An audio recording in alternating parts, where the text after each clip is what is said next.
Good morning students मु मानसी मिश्र MM classes को मु समस्त को स्वागत करुच्ची। आज आमे गोटाए वितर्क विषय रे एठारे डिस्कशन करिबा। आजिर वितर्कर विषयटी हैला विश्व शांति पाई युद्ध यथार्थ कि नुहे। पिला माने प्रथमे वितर्क करिबा पूर्वरु उपक्रम निहाती जरूरी अटे।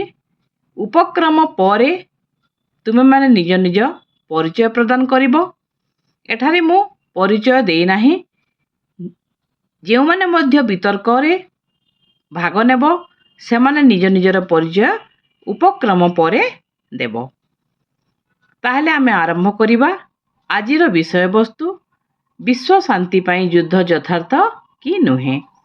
उपक्रम विचित्र पेशा विश्व विशाल कलेबरा अपरिकल्पनीय एहार महानता विचित्र कर्मा विश्व लीलामय विख्यात बिन्धाणी विश्वस्त नाट्य मंच हेउची एही विश्व। मात्र सभ्यतार आरंभरू आज पर्यंत संघर्ष और संग्राम रे जर्जरित होई आसुची तार कलेबर। सभ्यतार विकास नाम रे एही युद्ध सृष्टि करिछि ध्वंसकारी आतंक। वास्तव रे समर बा युद्ध सभ्यतार सिद्धि नुहे, शांति ही सभ्यतार काम्य। ताहले आज आम वितर्कर विषय वस्तु हेउछि विश्व शांति पाई युद्ध यथार्थ कि नुहे। एठारे पिला माने निज निजर परिचय देबो तापरे आरंभ करिबो। मो मतरे विश्व शांति पाई युद्ध यथार्थ नुहे, कारण दुई दुईटी विश्व युद्धर भयावहता देखि पृथ्वीर कोटी कोटी शांति प्रिय निरीह लोकंक मनरे आतंक सृष्टि होइथिला। एहार फलस्वरूप शांति नुहे बरं समस्तंक मनरे सबु परिवेश रे अशांति भरी रहिथिला। पुनश्च विश्व शांति प्रतिष्ठा पाई केतेक शांति प्रिय जनता गठन करिथिले मिलित जाति संघ। विश्व शांति प्रतिष्ठा रे मिलित जाति संघ सहायक होई पारिबो बोली लोकमानंक मध्यरे आशार संचार हैला। किंतु केतेक शक्तिशाली राष्ट्र युद्धर सेही भयावहता संहार लीला भूली निजे निजर शक्ति परीक्षा निमंते पुनः युद्ध प्रस्तुति रे लागि पड़िथिले। फलरे युद्ध ही अनिवार्य और शांति प्रतिष्ठार आशा मौली गला। खाद्य वस्त्र बासगृह पाई माटीर मनीष माटी सहित मिसी सुनार फसल उत्पादन करी शांति रे बसवास करुथिला। हेले राताराती बड़ हेबार स्वप्न आनिदेला विज्ञान।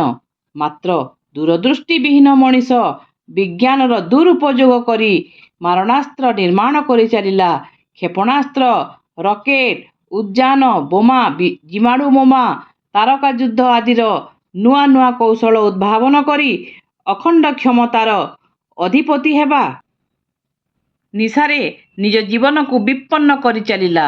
क्षमतार कंदलरू सृष्टि हेला विश्वयुद्ध। परमाणु बोमार प्रहार रे जापान रो हिरोशिमा और नागासाकी सहर ध्वंस स्तूपरे परिणत होई गला। केते केते अमूल्य जीवन अकाल रे झड़ी पड़िथिले। ईरान और इराक रो उपसागरीय युद्ध, भारत और पाकिस्तान मध्य युद्ध, रूसिया और यूक्रेन मध्य युद्ध परी अनेक भयावह युद्धर विभीषिका विश्ववक्ष रे घटी चलीछि। कौन एही सबुरु विश्व शांति प्रतिष्ठा होई पारिछि कि ना, बरं यह मानव समाज को ध्वंसाभिमुखी करिछि। बुद्धिमान मानवर व्याधिग्रस्त बुद्धिरु युद्धर सृष्टि विश्व को एबे यह आहुरी भयभीत करिछि। पृथ्वीर चिंताशील राष्ट्र माने ए दिगरे सचेतन हेलेनी। मिलित जाति संघ शांति कमिटी मध्य चेष्टा जारी रखिछि, तथापि युद्धर विभीषिका एड़ाई हेउ नाही। सत्य अहिंसा त्याग मैत्री प्रीति भारत जननीर निजस्व भूषण। भारतीय माने सेही आर्य ऋषिंकर वंशधर। भारत माटी रे सबु काल रे सुना जाइछि शांतिर आवाहनी मंत्र।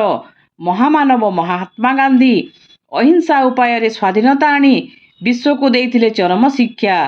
स्वाधीन भारतर ପ୍ରଧାନମନ୍ତ୍ରୀ ଜବାହରଲାଲ ନେହେରୁ ଯୁକ୍ତି କରିଥିଲେ ଯେ ଉତ୍ତମ ବୁଝାମଣା ଦ୍ୱାରା ବିଶ୍ୱ ଶାନ୍ତି ପ୍ରତିଷ୍ଠା ହୋଇପାରିବ ବୋଲି। ଲାଲ ବାହାଦୁର ଶାସ୍ତ୍ରୀ ମଧ୍ୟ ତାସ୍କେଣ୍ଟ ଚୁକ୍ତି ସ୍ୱାକ୍ଷର କରି ଶାନ୍ତି ପ୍ରତିଷ୍ଠାର ପ୍ରୟାସ କରିଥିଲେ। ଶ୍ରୀମତୀ ଇନ୍ଦିରା ଗାନ୍ଧୀ ମଧ୍ୟ ବିଶ୍ୱ ଶାନ୍ତି ପ୍ରତିଷ୍ଠା ଦିଗରେ ଅସାମାନ୍ୟ କର୍ତ୍ତବ୍ୟ ସମ୍ପାଦନ କରିଯାଇଛନ୍ତି। ଯୁଦ୍ଧ ଏକ ଆସୁରିକ ପ୍ରବୃତ୍ତି। ଶାନ୍ତି ଦେବତ୍ୱର ଜନନୀ। ଯୁଦ୍ଧ ଧ୍ୱଂସର ମହାତାଣ୍ଡବ। ଶାନ୍ତି ସେହି ଧ୍ୱଂସ ଲୀଳାର ପୁନଃ ସୃଷ୍ଟି ପ୍ରକ୍ରିୟା। ତେଣୁ ବିଶ୍ୱ ମାନବିକତା ବିଶ୍ୱ ଶାନ୍ତି ପାଇଁ ଶାନ୍ତି ଦରକାର। ଏହା ପାଇଁ ଯୁଦ୍ଧ ଯଥାର୍ଥ ନୁହେଁ। ଓମ୍ ଶାନ୍ତି ଶାନ୍ତି ଶାନ୍ତି। ତାହେଲେ ପିଲାମାନେ ଆଜିର ଆମର ଏହି ବିତର୍କର ବିଷୟବସ୍ତୁ ଆମେ ଏଇଠି ଶେଷ କରିବା। ଆଶା କରୁଛି ଏହି ବିତର୍କଟି ତୁମେମାନେ ନିଶ୍ଚୟ କାମରେ ଆସିବ ଏବଂ ଏହାକୁ ତୁମେମାନେ ନିଶ୍ଚୟ କାମରେ ଲଗେଇବ। ପୁଣି ଆଉ ଗୋଟେ କ୍ଲାସ୍ରେ ଦେଖା ହେବା। ଆଜି ପାଇଁ ଏତିକି।